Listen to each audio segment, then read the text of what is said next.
I wish I could talk to Uncle Fred, but Uncle Fred died 6 months ago. I know, let's have a seance. Today on Speaking of Spirits, we're talking about seance.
I love this topic. You know I love this topic. I know. This is my jam. This is it. So, have you ever been to one, Katie? A seance? Yeah. Not a real seance. No? So not like a group sitting around a table, like... How many unofficial seances have you had? Like you did a Ouija board, didn't you? Oh, well, of course I've done a Ouija board. Yeah, I love them. Thank you, Mark. I've done the crystal cleansing.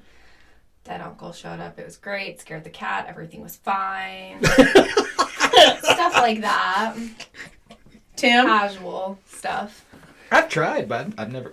So, You're the dead zone? Yeah, is the definition of a seance people getting together, see what happens, and nothing happens? Is it still a seance? I think that's 100%. That's a bad trip.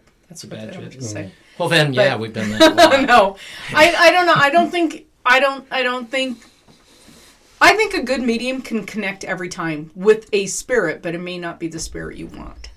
Yeah. You know what I'm saying? Mm-hmm. Like, we know. We can connect with somebody, yeah. Somebody will come through, but it may not be dead Uncle Fred on command. Yeah. So I was going to say commando, but that's not what we necessarily want. I mean, really, it's not that kind of podcast. I guess you could wander around when you're naked, or when you're dead naked. Yeah. I don't know. I think I would freak out about that, but I don't think I could. Anyway. Oh, my back itches. Sorry.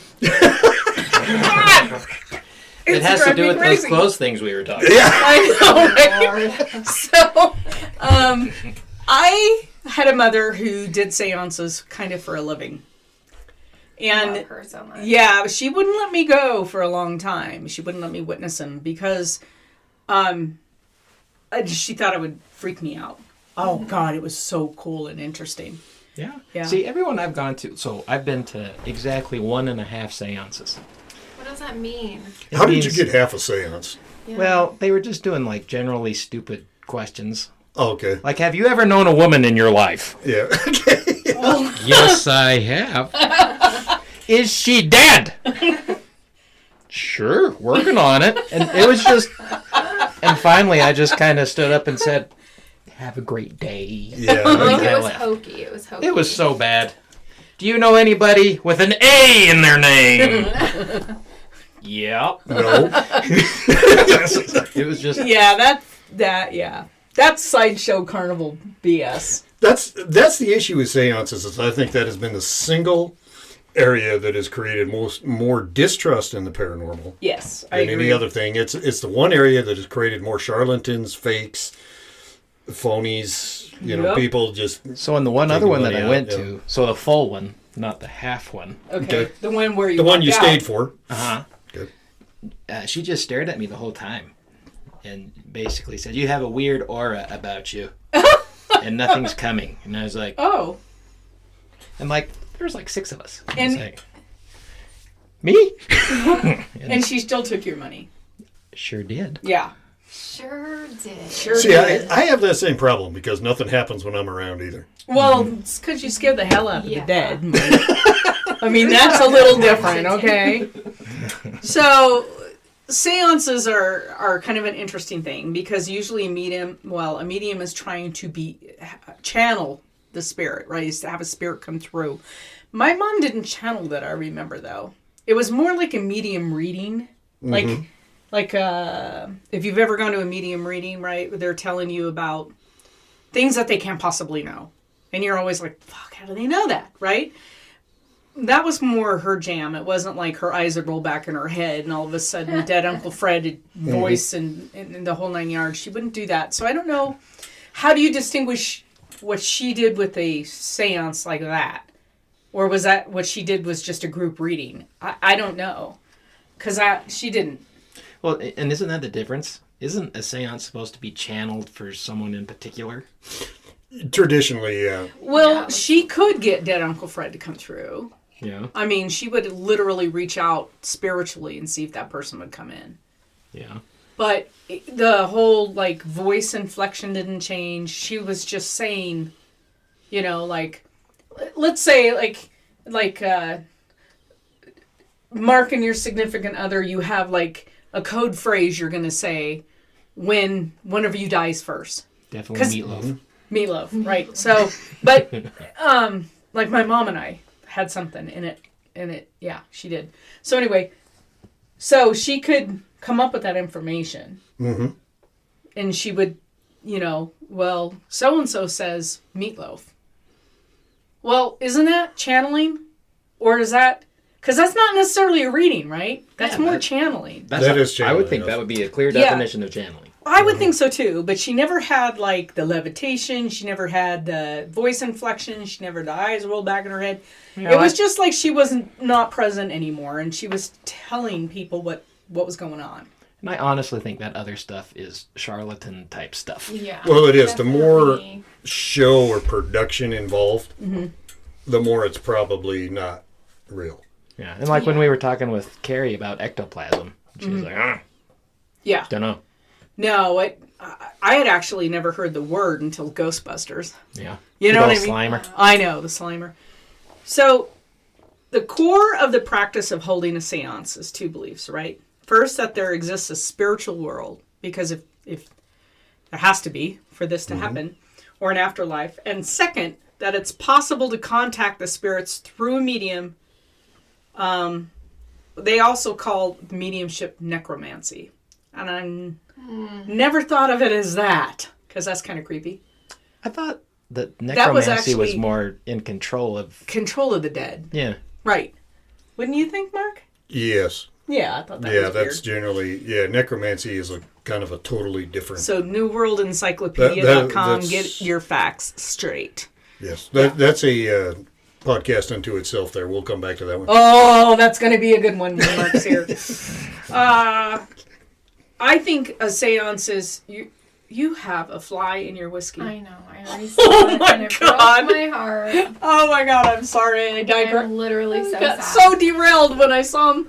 He's totally drunk. He's flying. Well, I hope he's enjoying his last meal. Well, okay, we have to deviate here. We're having some alcohol issues. Yeah, we're having some alcohol issues. And of course it would happen to me. Swear to God. So most seances are conducted, they say, in dimly lit rooms and yada, yada, yada. And I think my mom did, and I think it was for her to be able to lower her and get in that trance, like, kind of, not, like I said, she wasn't like totally in a trance. Well, she kind of was, but it was just to kind of get everybody calm. You know, but also we love a spooky atmosphere. Well, yeah. Like, well, there's a couple of things, too, is that people's...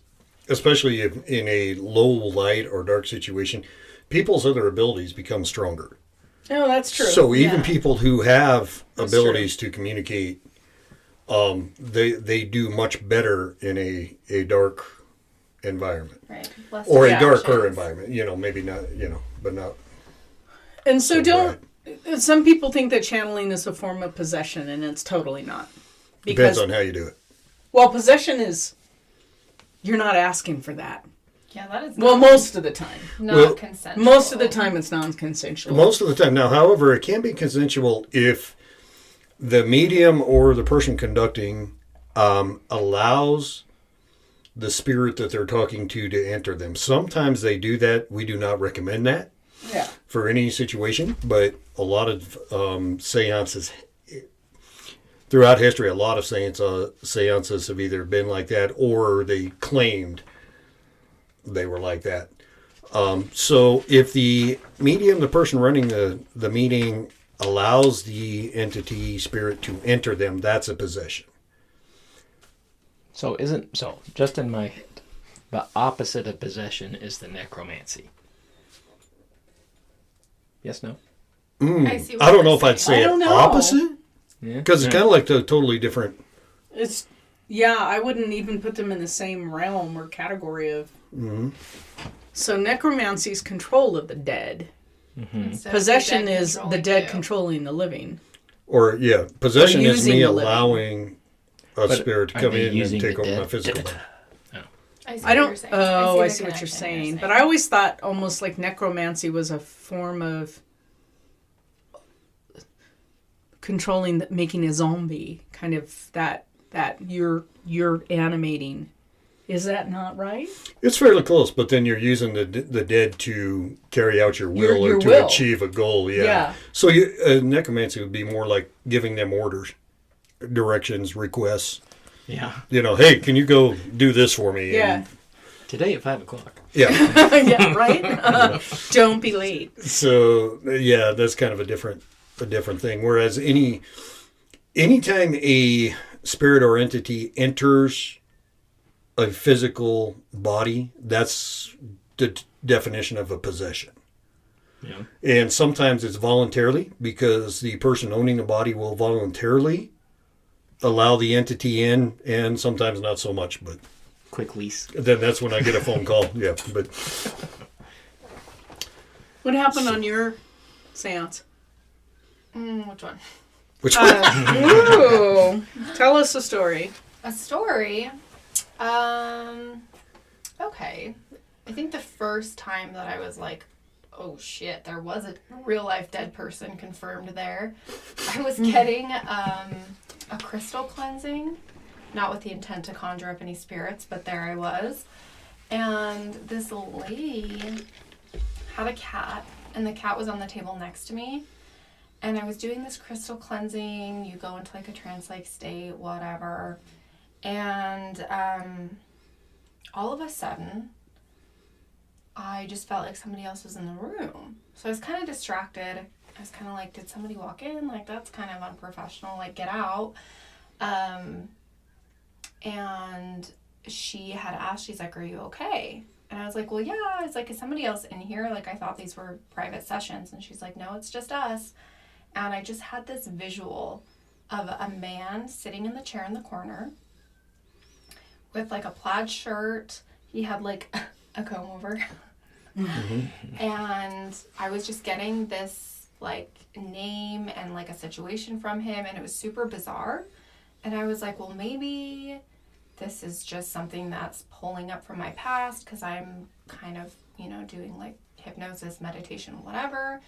And she had asked me to, ask him to leave and just whatever, cleanse my brain and try to focus on what I was doing. And the next morning, and after this, she told me, she was like, I was telling her, like, I was really freaked out. And she was like, yeah, the cat, like, jumped up, ran out of the room. Cat was freaked out. So I don't know what happened, but something definitely happened. The next morning, I was talking to my mom about it, and my uncle had just passed away. And my great uncle, so I didn't know him. But she was like, yeah, your great uncle Michael passed away or whatever. And she sent me a picture, and that was the man sitting in the corner. And I was like, oh shit, Michael. So that was like kind of the first, but it was unintentional for sure. But is that necessarily a seance or No. just a visitation? Well, Yeah. That's she just kept a visit. asking me, but she kept asking me, she was like, you need to be calling your spirit guides and calling somebody in to help guide you. So I don't know if I was maybe not doing that right. I don't really believe in the spirit guide thing. So I don't know. Kind of a seance too. Well, you were kind of yes and no. Because I was supposed to be opening myself up to somebody, like a spirit guide, to come visit me and guide me on my way.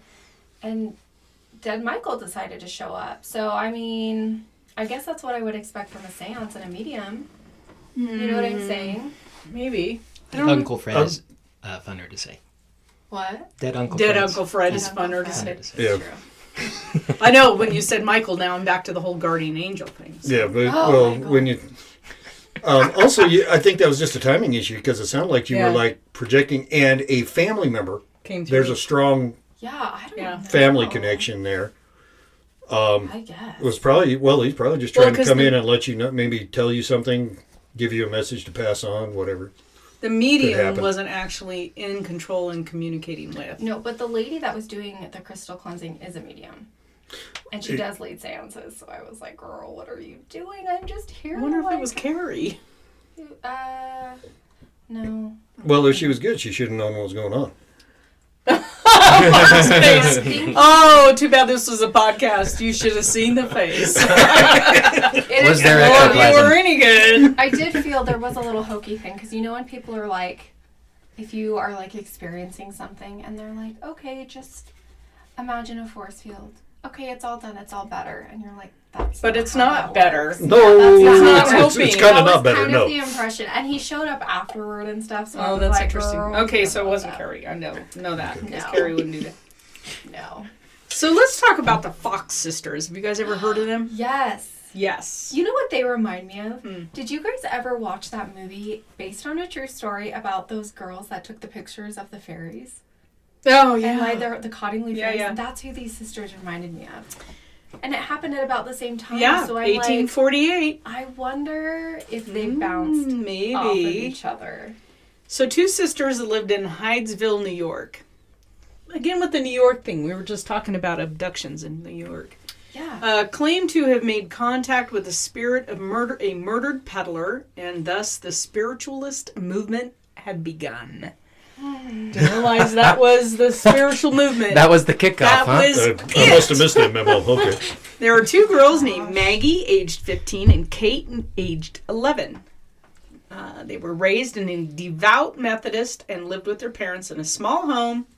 Older siblings had since left home and started families of their own. The Fox family suffered through a week or so of this was after this visitation, right? A week of unusual bangs, raps, and other noises during the night, intent on finding the source of the noises. The youngest daughter, Kate, she's 11, remember? So she's the brave one. Began to ask a series of questions requesting a specific number of raps as an answer. From these conversations, it was determined that the cause of the noises was a spirit of a murdered peddler. Neighbors were brought in to observe the phenomenon, and the girls became locally famous. The Fox family was plagued with visitors who were anxious to see the girls contact the spiritual world, and because of the resulting controversy, the family was asked to leave the congregation of the church. Yeah. So, This story makes me laugh. later, one of them said the whole thing was BS, but then on her deathbed, she recounted that and said, no, it wasn't BS. It really happened. Did you read about how she said, "Oh, it was all fake"? Did you read about how she proved it? No. Y'all, this story kills me. She went up on a stage in front of all of these people and was like, "I faked it, and I regret to tell you that I faked the start of the spiritualist movement." She had 3 doctors come up, and she started like popping her big toes to mimic the knocking, and that's how she said she fooled everyone for 20 years. Popping her big toe. Popping her big toe. That's Wow. how she did the knocking sound. That's a pretty loud pop. Exactly. I mean, my big toes will crack once in a while, Yeah. but that's a dang big crack. And that she could crack her knuckles, and that's how her and her sister brewed up the whole thing. And I'm But like, then what? she recounted that on Yeah, her and then deathbed she and said, no, recanted it was again. all real, so who knows? Which But- is what the girls did with the fairy pictures. Well, yeah, but Oh. if you're cracking your knuckles, though, that requires some type of physical movement Yeah. Right. that would be noticed. You would.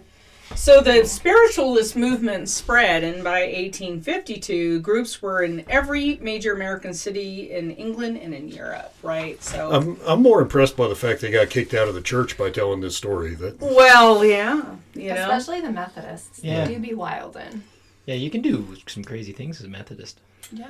You can hammer things. apparently on you walls. just can't do anything in the paranormal. Yeah. Well, aren't they the snake charmers too? Isn't there I have no idea. part of the Methodists, the Southern Methodists, that are? Yeah, Pentecostal. you into be the whole- wild in. So As a I've been baptized when I was in the Methodist. service and I lived all over the country. like literally lived all over the country, right? And I've been to just about every kind of church there can be. I've been to Shakers, I've been to Quakers, I've been to Methodists, I've even named it, I've been to those churches. I had the most fun in Southern Black Baptist churches because those people are filled with the Spirit. The barbecue's after. Oh my God. Excellent. Them ladies can cook. Oh. I can tell you what. I love those churches. Mm-hmm. The snake charmer freaked me out, man. The Quakers are they get a little weird. I mean, as far as all of the jiggling and moving going The on. tongues, the speaking in The tongues. speaking in tongues. But the snake people, especially like in, I want to say like Louisiana, deep Missouri. south It's Missouri. in Missouri. Oh, boy. Oh boy. So yeah, no offense if you're in one of them congregations, but the snakes are freaking me out. I'm just saying. Well, that's because they dance around with them, and you're like, oh, well, that particular animal doesn't want to be there right now. No. no. See them teeth? Yeah. You got teeth. Okay. So there's a story of Cora Scott Hatch. Did you read about her? I don't think I read about her. Related. To you? Mm-hmm. Really? Yeah. Okay. My grandma was a Hatch. Oh, there you go. So 1840 to 1923. She was one of the best known mediums in the spiritualism movement of the last half of the 19th century. I did lots of research on her since I seem to be She really is a relative. and yeah. Wow, that's very impressive. Most of her work was done as a trance lecturer. Well, that explains a lot too. Although she also wrote, not judging, although she also wrote some books whose composition was attributed to a spirit guide rather than her own personality. Did you know that? Yeah, yeah. So, Really? Tim's like, I'm Tell the us. expert on Tell us this. about her. She would be your great aunt, great grandmother. Yep. So I was trying to pull up the family tree thing, but we'll be here a while if I try to do that. Well, heck, I'll just start from the beginning. Okay. In 2015 is when I kind of started doing weird things, like podcasts. But my best friend died, and my grandma died on the same month. And it was weird. And so I did a whole bunch of this stuff, and there was a seance thing, and it was suggested that I go. I said, sure. Was this the half or the full? This was the full one. Oh, gotcha. Okay. And where the lady looked at me real funny and said, you have real weird aura about you. Never forget those words. And so I talked with my aunt, and she said that someone in the family had some sort of seance history. And I was like, oh, which part? And she said, I think Hatch. And then I looked up ye old name. And I know as much as everybody else does at this point. Good old Google. Okay. But there's a relation there. And so I tried seeing in 2015 if there was like a blocker, I don't know what to call it, in this stuff. And it seemed to me that it all boiled down to acceptance of the aforementioned things. One, there's a spirit world. And two, someone can control it. And every loophole I went down went to that. And then I discovered Miss Hatch and read up on her. And I don't know. I guess I'm just a big skeptic when it comes to like control of that. I would say they can't control it, but they can connect to it. Right. Yeah.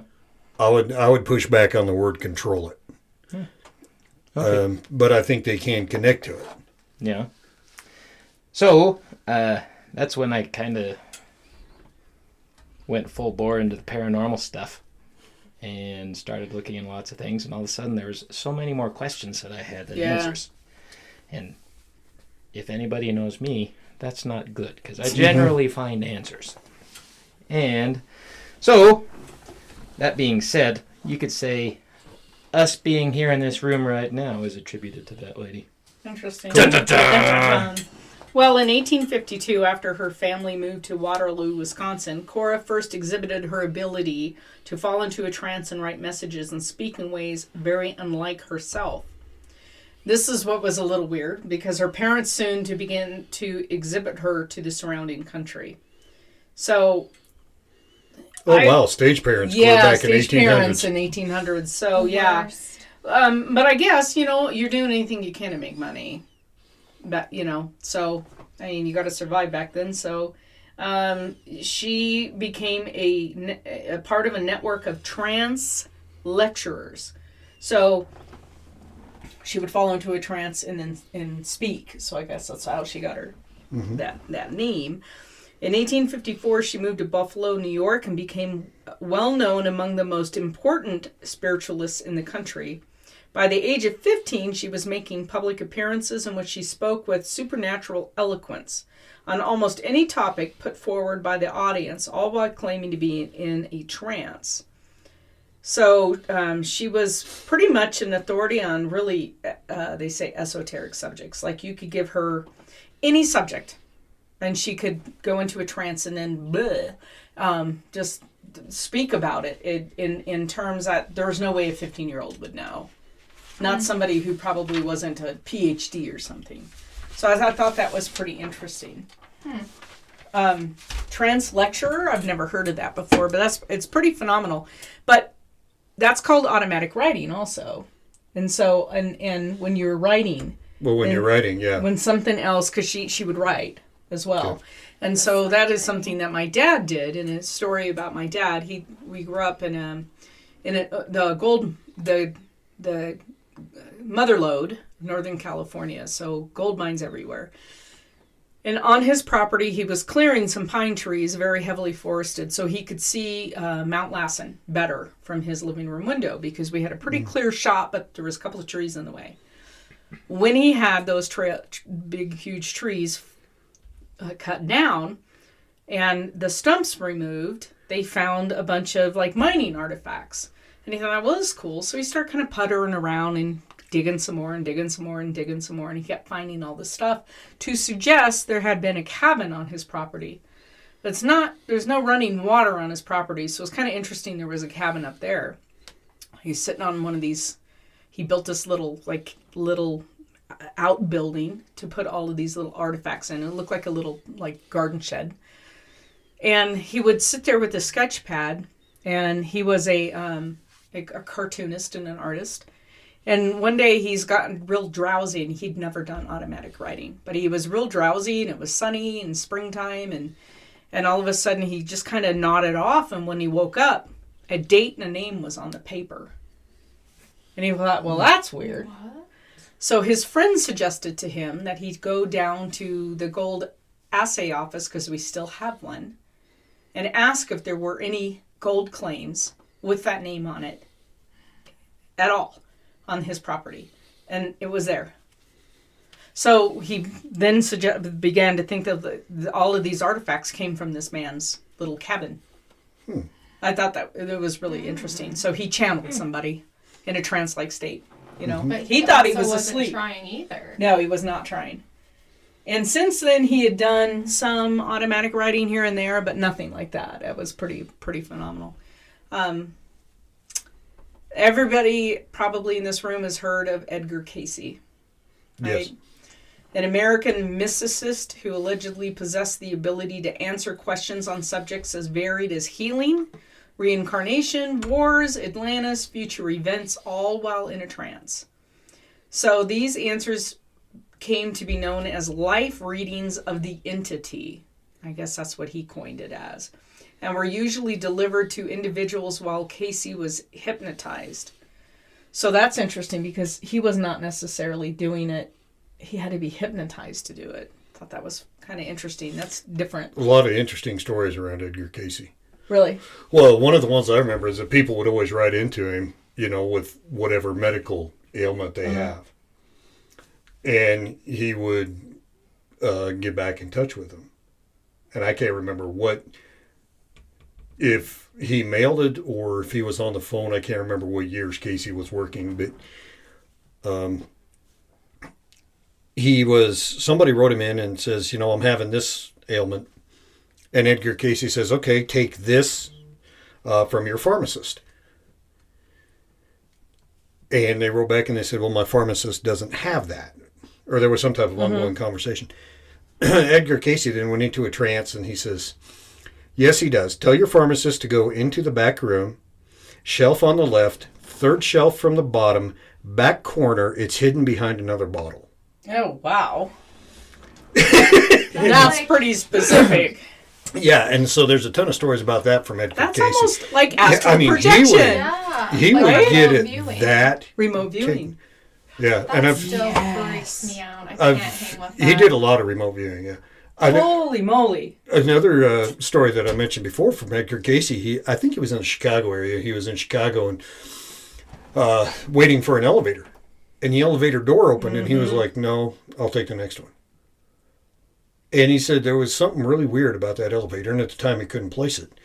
And after the elevator door closed, the cable holding the elevator broke. Oh, yeah, we talked about this. Yeah, and he said when those doors opened, not one person in that elevator had an aura.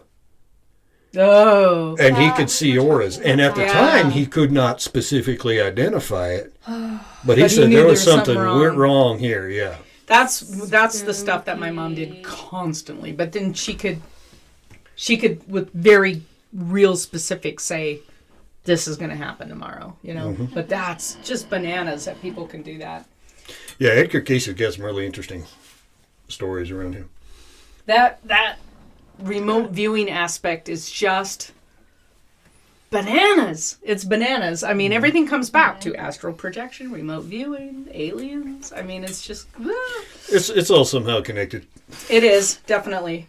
So there was Arthur Ford. He was an American psychic. He worked, he was born 1896 and died 1971. He was a spiritual medium. He was clairaudient and the founder of the Spiritual Frontiers Fellowship in 1955. He gained national attention when he claimed to have contacted the dead son of Bishop James Pike in 1967 on network TV. He also claimed to have contacted the deceased spirit of Houdini's mother, and later, in 1929, Harry Houdini himself. He, in 1921, he was a traveling spiritualist, trance medium, who professed to be controlled by a spirit guide he named Fletcher. I thought that was cool.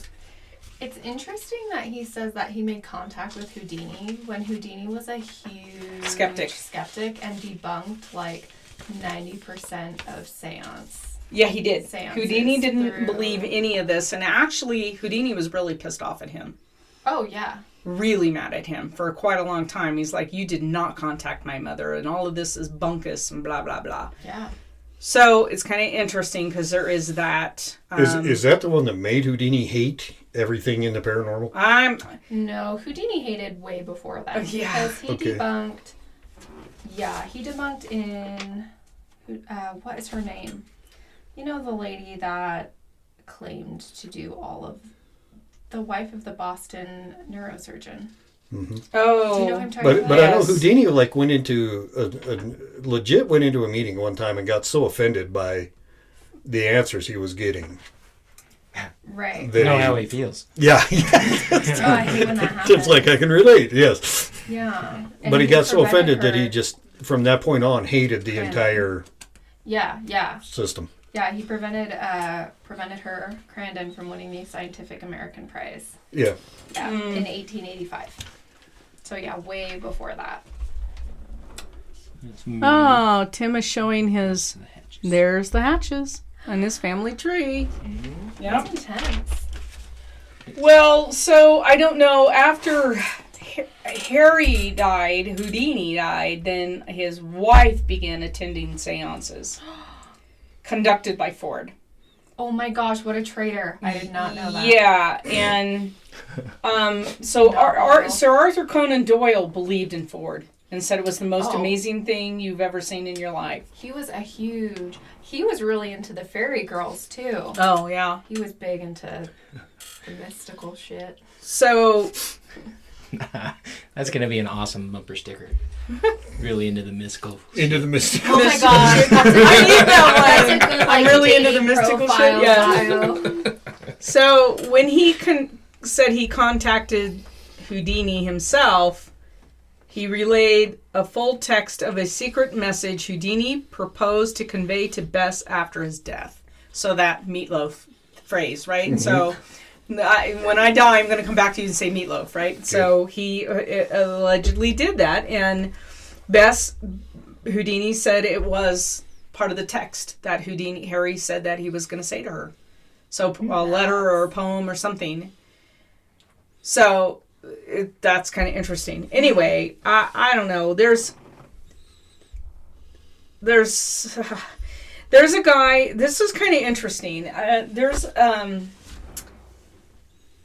There's a guy named a chemist. His name was Sir Williams Crookes, and he later invented the cathode ray tube. So scientist, real dude, real guy. Right? Okay, cool. He also discovered thallium, and pioneered develops in photography, spectroscopy, electricity, and he was fascinated by seances. But he wanted to prove them scientifically.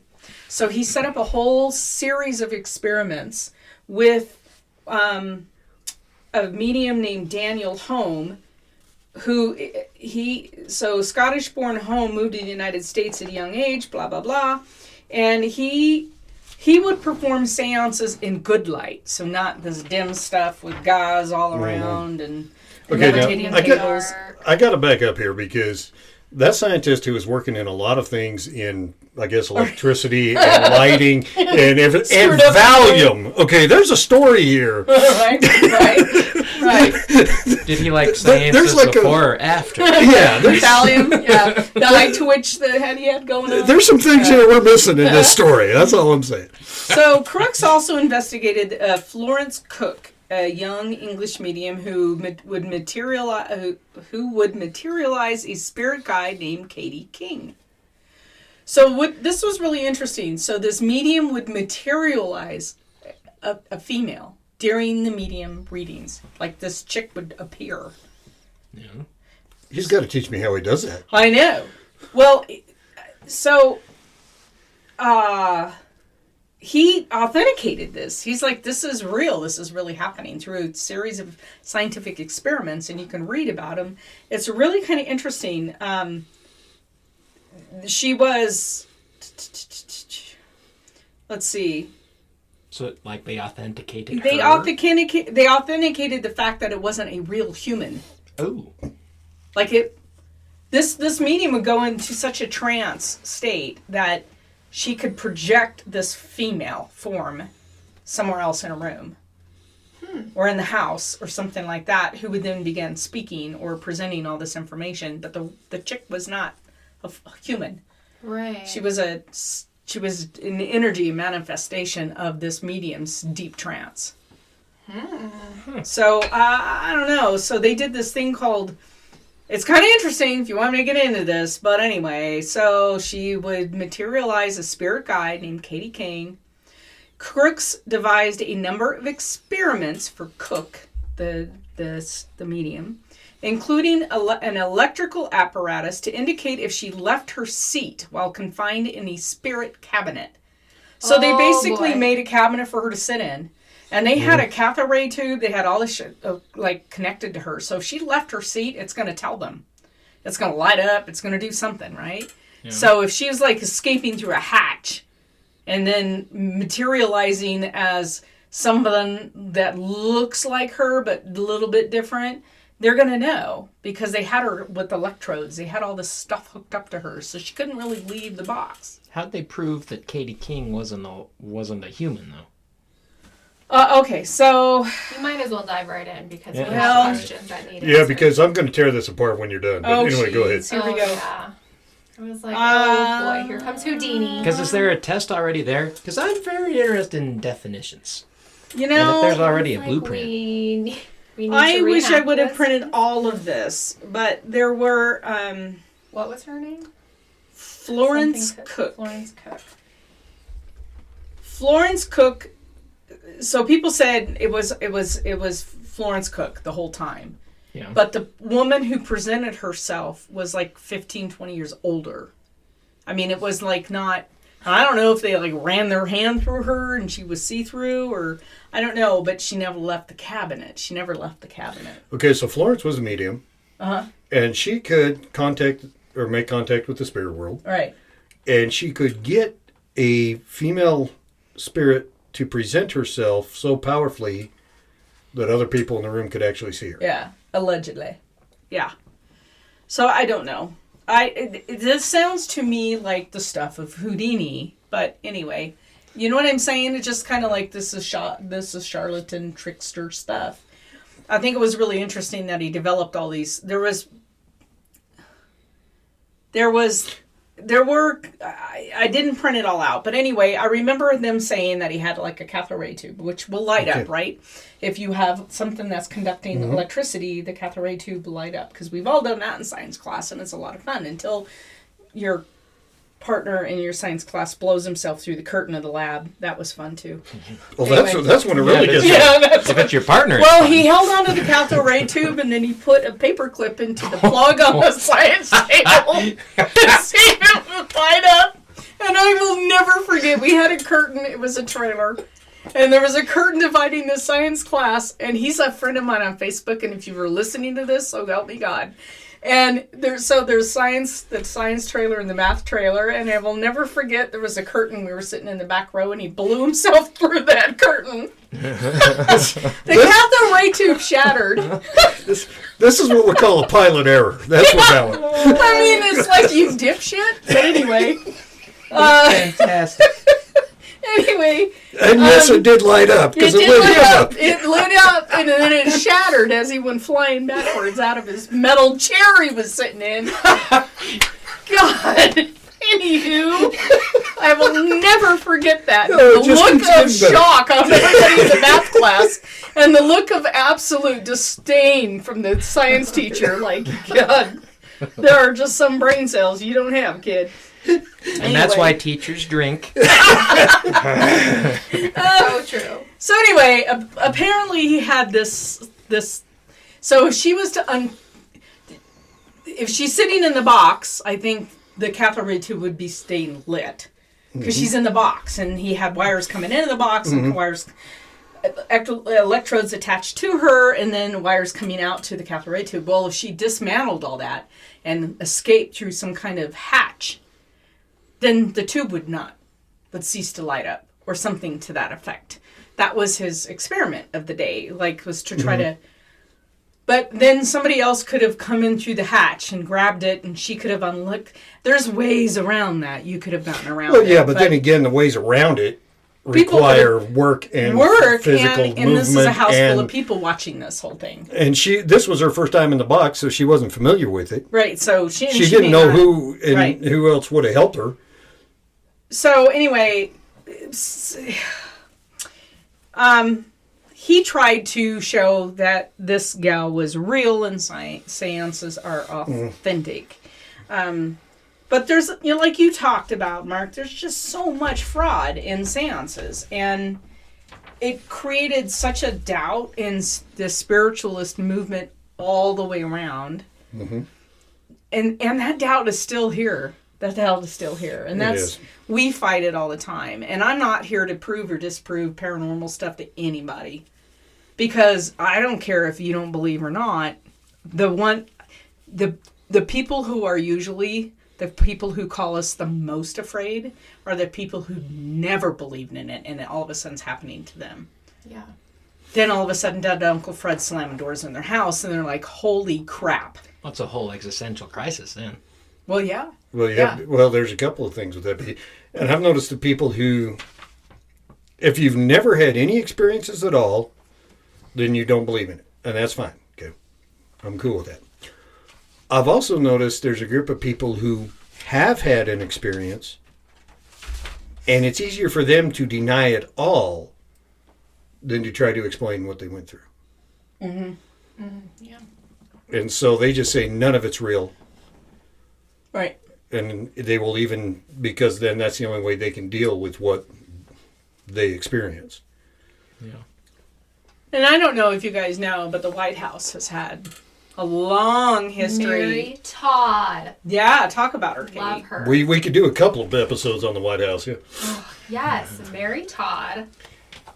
Obviously, Mary Todd Lincoln, the wife of Abraham Lincoln. Big into seances. An absolute queen. Love her so much. She was so extra. So Abe Lincoln and her actually did attend seances together, which is super cute. Relationship goals. But seriously, I love Mary Todd Lincoln so much. But so during that time, seances were popular in the States. Over in Britain, it was a huge fad. They were a super extra. You know, that was like when big groups got together, tables were levitating, people were climbing walls. It was a good time. So Mary Todd Lincoln liked the seances. And when her husband was shot, Abe Lincoln was assassinated, she hosted even more seances in her Red Room. She would host him in the Red Room of the White House. So if you visit the White House, check that out. But she also was big into spiritual photography. Yeah. So there was a spiritual photographer whose name I literally can't remember. If you Google Mary Todd spirit photos, you will find it. They look hokey as hell to me. But you know what? I love a good story. So photography was new then, and people kind of thought that photographs themselves were kind of mystical because they still didn't fully understand how you could replicate real life like that.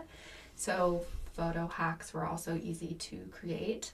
But anyway, she was friends with a spiritual photographer who claimed that he could also take photos of spirits. And so Mary Todd was really into having spiritual photos taken with Abe Lincoln. And there's a very famous one of her sitting, and it shows Abe Lincoln, like his hands are on her shoulders. He's standing behind her. It's like a cute couple photo. And they've debunked this in modern times, but it's still a good story, okay? So anyway, she was really into spirit photography at the White House too. And she invited other politicians and famous historical people. So even the White House was big into seances. Well, yeah, Cool. so that Dignitaries. wasn't it like, from what I recall reading, the Civil War was kind of at the time when photographs became a real big deal because... And seances too. Well, in trying to recapture the memory of people who passed because so many people died in the Civil War. Yes, everybody was... Well, they kind of said the same thing. The technology of photography was advancing that time because of the interest in it. Yeah. Oh, yeah. Right. So it got to where they could take pictures and become more available to more people, and more people could be photographers and get the equipment. I want to explore the topic of Tim a little bit here. He's looking around. No, do That's you going to be an entire I know that's a series. How whole much time we got? series. I don't know how much time but because Tim has talked about how he cannot be hypnotized, and how a medium said you can't. He has a weird aura. He has a weird aura. Well, we knew that. Yeah, we knew We should that. take an aura photograph of him. And Oh, see if that well, happens. okay. We should. So Carrie has that, and I'm in. yeah. So, anyway, are there people? And I think my half brother, I called him the dead zone because nothing, and I don't mean that in a negative way. Nothing, but Tim, you can see things and you can feel things. You, as far as paranormal, you're great on an investigation because you're not disconnected from it. Where my brother, nothing happens to. It's like there's a void of, of nothing happened. Like the incredible, except that one night in our haunted house growing up, nothing happened to him. What is that from? Why does that happen? I mean, why do you think? I think it has my own opinion, looking at myself. I'm very strong-willed. Like, You have a very... high level Control protection, freak. Yes. I don't know that my half brother is a control freak. As a matter of fact, I don't think there's any control there at all. Yeah, well, So I demand it from myself. Like, for example, so this has nothing to do with paranormal, okay. but I've been doing lots of things. They said I had diabetes at the beginning of the year. Right. And so, like, Beginning of last year? February. Oh, that's right. This year. So, the doctor graphed out exactly what I had to do, and the parameters and stuff. And so I sat down with myself and I had a conversation with myself. And by golly, myself and I decided we were going to do it. And we did. And so I had my first doctor's appointment with the diabetes specialist the 1st of April. And the 1st of August, I had my second. And on my second one, he came in and he's like, how'd you do this? And I was like, I did what you told me to do. And it did it. He's like, you actually did what I told you to do? And I was like, yup. And he's like, you're one of maybe 3 people in my entire career that have done that. I believe that. And like, Well, yeah, you're in the medical field, aren't you? yeah. And so, like, that's just me. And so, if I take control of a situation, I take control of the situation. And I think that's why in certain situations, how many times can I use that word, that I'm just there and I'm going to be in control and I don't give control to anybody. Especially if I don't trust them. Like if I'm just meeting someone like a hypnotist and he's like, you're going to do this, I'm like, No, I'm not. nope. So, you know what's kind of funny? I'm really glad. So we were talking before the podcast about a show that we need to watch for another podcast, right? And in that show, this man is going under hypnosis. I am really glad they cut away at number 7. As he's counting backwards, I was going under. That's how fast I'm hypnotized. I mean, boom! By a 6, I'm out. Whoop. Doesn't matter. I can watch a show where someone else is being hypnotized, has nothing to do with me, and they put me under. So I'm really glad they cut away. And they did it, I think, on purpose for that reason, because I was going. They're like, woo, Well, here Yeah, we go. I'm like, ah, I'm a chicken. Yeah. We've talked about this a lot, about Yeah. meditation. I feel like I've only been like in the meditation state as Right. people have described it once, maybe. And that's just me thinking, well, maybe that was it. It wasn't like a, hey, you're in this state. Because like for me to give myself up, it's a big deal. It doesn't happen. So, yeah, seances are going to be out for you. Well, not necessarily. Not hypnosis is out for you. But I think if you were right with the medium, it has nothing about your control. It's the medium's control over Well, the... you know what? Historically, though, people going to a medium for a seance were not under hypnosis. No. The medium might be. Well, that's what I'm saying. It's nothing about you. So that's what's so weird about what happened But to the- you. But if your vibro But the customer were is- kicking you out. Oh, yeah. And I think it So- would be different with Carrie. Because I like Carrie Yeah. and I know Carrie. We're going to do Well, that a could be a part of it, seance. too. That will be one of our podcasts coming up, as we will do a seance with our medium. Oh, I want to And- be here for that one. Oh, yeah. She's an amazingly strong medium, and we're going to do it. And we're going to see what happens. And we will also do a few other experiments, and we are going to videotape it while we do it, so that we Cool. can put it out on YouTube. So, wear your makeup, Katie. She's so Very naturally beautiful, she doesn't need it. So, Make sure I you get just all think that. this was a fascinating topic.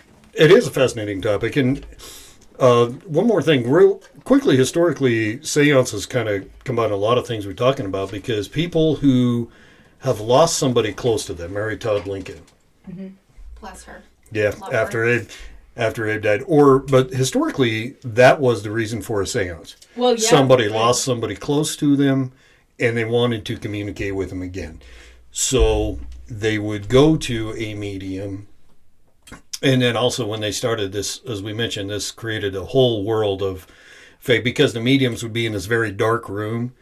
And a lot of times that was so you couldn't see the people moving behind the curtain, Yeah. or see what was going on under the table, or, whatever was happening in that seance. But they're still going on today, though. I mean, yeah. they've changed, yeah. And we still have people doing, I don't know, can I say her name on the, Yeah. go ahead. Teresa Caputo Right. is doing a very great career out of being a medium. Right. And she does a modern day seance. Right. She'll do shows in, I've seen her in Long Island Reno. Medium. Yeah, she had a TV series called Long Island Medium for a while. She does not concerts, but Right, shows big in venues, Reno big and big venue. venues. Yeah. Stadium, not full stadiums, but concert halls. And she will go there, and it's not historically somebody went in there, to, I want to talk to dead Uncle Fred, or I want to talk to this person. And the modern day ones don't do that. But if you go to one of her shows or a similar show, she may give you a message from somebody. And she just kind of stands up there, and as the messages come through for which person, she delivers the message. So and that's kind of our modern day seance. Right. She's not a mentalist. It's not a game. And there are certainly some very famous mentalists who have made a long career out of traveling the country, who have people staged in the audience. They have people staged in the audience. They ask pre-questions on cards, because I've been to one of those shows. And it was... Or they read social cues. Well, yeah, but they ask you to fill out a card with your information, and if there's anybody that you want him to contact, well, then they give that card to him, or and he has an earpiece, and they're talking to him the whole time, and they're reading crap behind the scenes off these cards. So all of a sudden they'll say, Colleen, did you want to talk to your dad, Bob? That kind of thing. And, just ticks me off, because it makes people like Teresa marginalized, and she's real. She There's is. people like that who are she very, is very real. real. Yeah. Or there's a lot on Facebook and TikTok and Instagram now. Internet mediums. Oh, yeah. Oh, the gals that shuffle all of the tarot domino cards. things, and they're, yeah. Oh, God. Anyway, that's a whole other topic. All right. Seances, they've been going on forever. Probably as long back as people have been around, as long as we've been losing friends and family. So that's our podcast today. Thank you so much for joining us, and we will catch you on the next podcast. Yay! You've been listening to Speaking of Spirits, powered by Pocatello Paranormal Research in Pocatello, Idaho. Thank you for joining us today. We're glad you could be here. If you're enjoying the podcast, please do us a favor and go to whatever platform you are listening to the podcast on and give us a review. We prefer the 5-star reviews. This helps us know how we're doing, and it helps others to find the podcast. Thank you for joining us, and we hope to see you on our next podcast.